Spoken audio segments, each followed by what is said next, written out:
lengket orang dalam mobil tuh. Syederalun satu truk Colt diesel jatuh ke parit di kawasan Jalan Nasional Gampung Gede Payah, Kecamatan Blangpidi, Kabupaten Aceh Barat Daya, tepatnya di samping perkantoran Bupati Abdia pada Jumat 12 Agustus 2022, sekitar pukul 15:15 waktu Indonesia Barat. Informasi yang dihimpun Serambi On TV, akibat kejadian itu satu orang dikabarkan kritis dan dilarikan ke Rumah Sakit Umum Daerah atau RSUD Teku Pekan Abdia. Menurut warga yang berada di lokasi mengungkapkan, truk Colt diesel bermuatan barang tersebut melaju dari arah Melabuh menuju Aceh Selatan.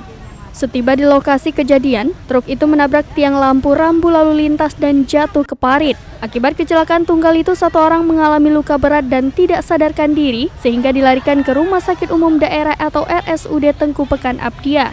Hingga video ini ditayangkan, Serambi On TV masih mengupayakan konfirmasi dari pihak kepolisian setempat. Dari Blangpidi, Taufik Zas, Serambi On TV.